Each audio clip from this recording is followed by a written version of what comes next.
A very good morning to all my dear students. Today we are going to start with chapter number 4, Statistics for Economics, and name of the chapter is Organization of Data. As we have already studied the statistics as a methodology involves 5 steps. Number 1, collection of data.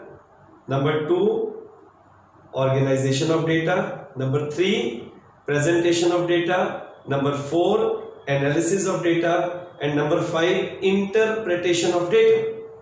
So, this is the second step of the statistical study, which is called organization of data. The data which are collected either by census method or by sample method, primary or secondary, they have to be organized. So what is organization? Organization को हिंदी में कहते हैं किसी चीज को संगठित करना, एक सिस्टम से उसको अरेंज करना. तो यही है organisation. It refers to what? The arrangement of the figures.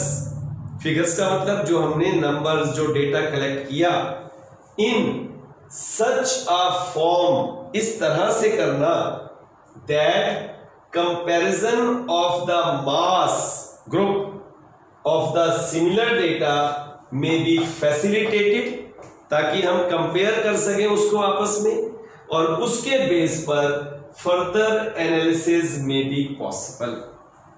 It means organisation किस चीज से जुड़ा है? डेटा को इस सिस्टम से अरेंज करना कि उसको कंपेयर किया जा सके और उसके बेस पर फर्दर कुछ भी एनालाइज किया जा सके. अब हमारे पास आता है next topic, classification of data. Data को ऑर्गेनाइज करने का एक मेथड है, एक तरीका है, उसको क्लासिफाई करना. क्लासिफाई को हिंदी में कहते हैं वर्गीकरण. अलग अलग वर्गों में डिवाइड करना, अलग अलग क्लासेस में डिवाइड करना, अलग अलग ग्रुप्स में डिवाइड करना. किसके बेस पर? On the basis of the similarities and affinities. मतलब उनमें क्या समानताएं हैं. जैसे all educated in one group, all mail in one group. ये क्या हो गया? On the basis of similarity. जैसे हम स्कूल में भी करते हैं, बच्चों को क्लासेस के हिसाब से, class 1 students, class 2 students, class 3, class 4.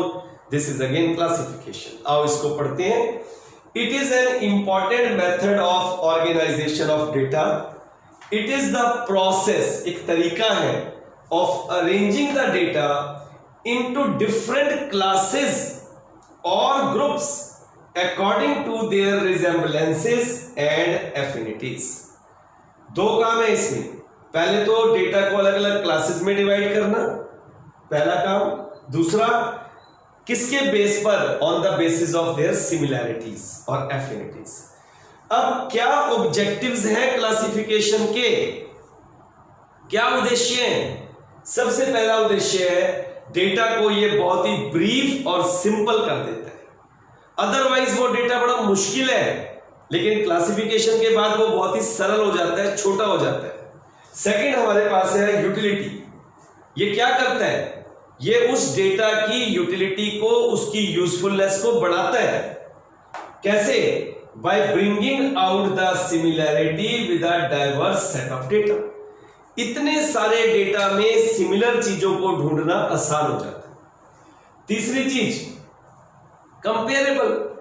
जब डेटा क्लासिफाई हो गया तो आपस में कंपेयर करना, उसकी तुलना करना आसान हो गया. And estimative. Attractive and effective. Classification से डेटा में अट्रैक्टिव बन जाता है और उसकी इफेक्टिव, यानी उसको याद करना, उसको कंपेयर करना आसान हो जाता है.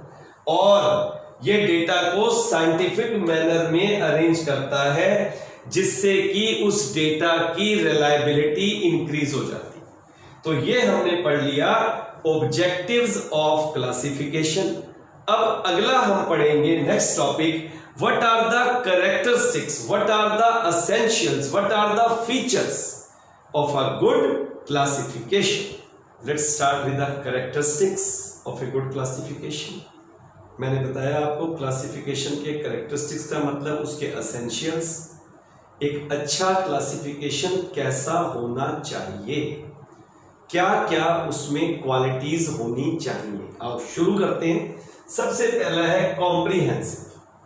कॉम्प्रिहेंसिव का मतलब होता है बहुत ही विस्तृत, बहुत ही डिटेल्ड। एक बढ़िया क्लासिफिकेशन इतना ज्यादा कॉम्प्रिहेंसिव होना चाहिए कि उसमें सभी आइटम्स इन्वॉल्व हो जाए।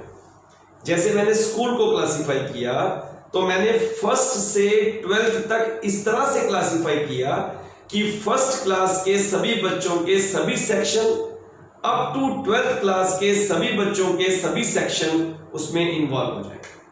जितने भी बच्चे हैं उनके जो जो सेक्शन उनको अलॉटेड है वो उसमें इन्वॉल्व हो जाए। तो देखो वो यही कह रहा है, classification of the raw data, जो अभी आपका रॉ डेटा है, it should be so comprehensive that each and every item of the data should get in some class और ग्रुप। ये पहली क्वालिटी।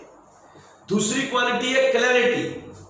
कहीं कोई कंफ्यूजन नहीं होना चाहिए, बिल्कुल क्लियर क्लासिफिकेशन, क्लियर इंस्ट्रक्शन होनी चाहिए। तो ये देखिए second, it should be absolutely clear and simple.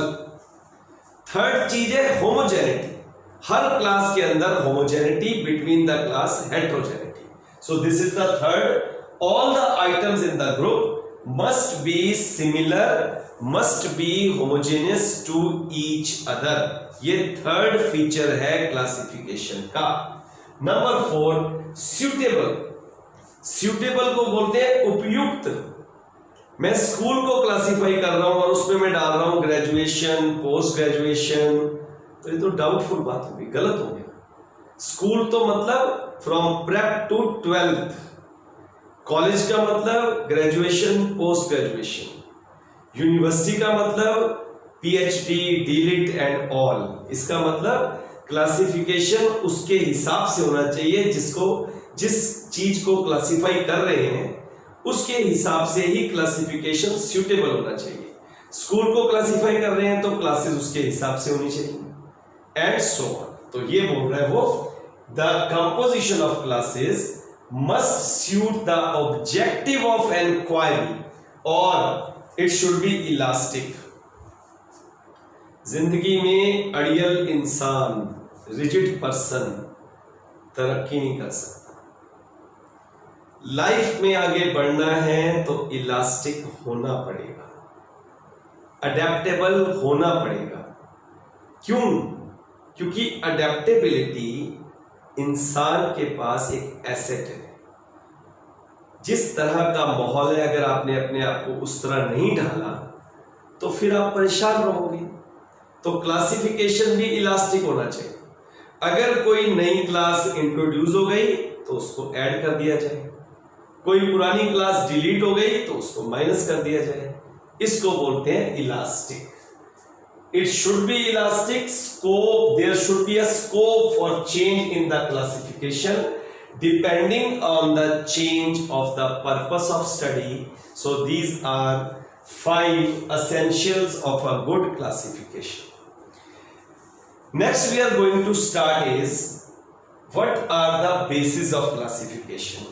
क्या आधार है किसी चीज को क्लासिफाई करने का? हम इसको टाइप्स ऑफ क्लासिफिकेशन भी कहते हैं। तो यहां हम 4 टाइप्स पढ़ते हैं। सबसे पहला टाइप हमारे पास है जियोग्राफिकल। जियोग्राफिकल का मतलब होता है एरिया वाइज। इसको स्पेशियल भी बोलते हैं, स्पेस के हिसाब से। जैसे मैंने पूरे कंट्री को क्लासिफाई किया on the basis of different states, या मैंने पूरे कंट्री में क्लासिफिकेशन किया production of wheat in different states in India. जैसे यहां एग्जांपल दिया, it is based on locational differences. Example, data related to the number of firms producing bicycles in India. इसको हम spatial classification, spatial, this is called geographical. Next is the chronological. Chronological का मतलब on the basis of time period. इसको temporal classification भी बोलते हैं। जैसे year and production of wheat, 81, 82, 83 year ले लिया, साथ में कितने क्विंटल वीट प्रोड्यूस हुआ.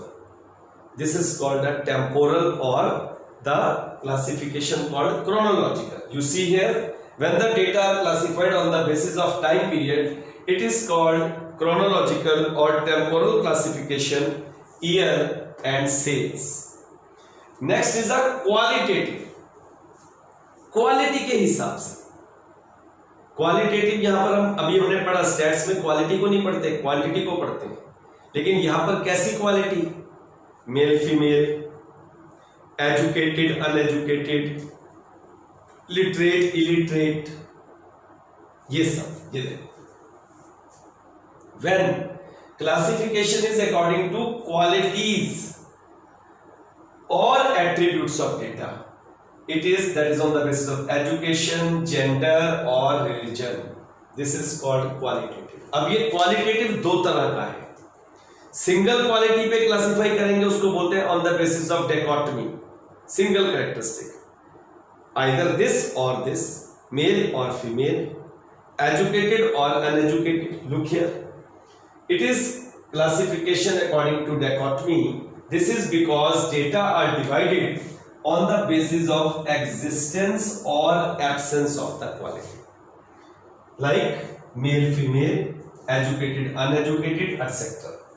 Manifold means जैसे आपने एक अपना पेपर लिया, उसका एक फोल्ड, फिर दूसरा, फिर तीसरा, तो बहुत सारे फोल्ड हो गए. हमने कहा टोटल स्टूडेंट्स इन स्कूल या total students in a university, तो हमने उसको कर दिया boys girls on the basis of gender difference. फिर बॉयज गर्ल्स में से कितने रूरल एरियाज, कितने अर्बन एरियाज, कितनों के पेरेंट्स एजुकेटेड, कितनों के अनएजुकेटेड, कितने उनमें मैरिड, कितने unmarried.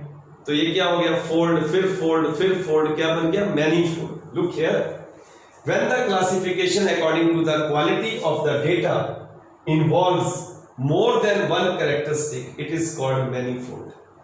Example, factory worker, skilled, unskilled, rural, urban, married, unmarried and so on. ये बन गया manifold. Last is quantitative, numerical based classification. height के हिसाब से, weight के हिसाब से, marks के हिसाब से, income के हिसाब से. Look here, it is on the basis of numerical values of the facts like height, income, weight, marks. Income कितनों की 40,000 है, कितनों की 50,000 पर मंथ है, कितने 60,000 कमा रहे हैं किसी एक लोकेलिटी में रहने वाले कुछ परिवार. हमने एक लोकेलिटी के 55 फैमिलीज को डिवाइड किया on the basis of income. उसमें से 40 जो फैमिलीज है 40,000, 10 फैमिलीज जो है 50,000 और सिर्फ 5 फैमिलीज हैं जो 60,000 पर मंथ को अर्न कर रहे हैं. So this is a quantitative classification. So इसके साथ ही हमारा टॉपिक का आज का कंप्लीट हो गया. नेक्स्ट लेक्चर में नेक्स्ट टॉपिक के साथ, इसी चैप्टर के नेक्स्ट टॉपिक के साथ मिलेंगे. बट मैं आपसे फिर वही रिक्वेस्ट करूंगा जो मैं हर बार अपने हर लेक्चर के बाद करता हूं, प्लीज इसे ध्यान से सुनो, साथ साथ नोट्स बनाते जाओ. और हाँ, चैनल को सब्सक्राइब नहीं किया तो जरूर कर लो, उससे आपको ही बेनिफिट होगा. मेरा हर वीडियो आप तक पहुंच जाएगा. और जरूर अपने कमेंट्स भी डालते रहिए ताकि मुझे पता लग जाए आप मुझसे और क्या चाहते हैं और क्या क्वालिटी मैं आपको दे सकता हूं. God bless you all.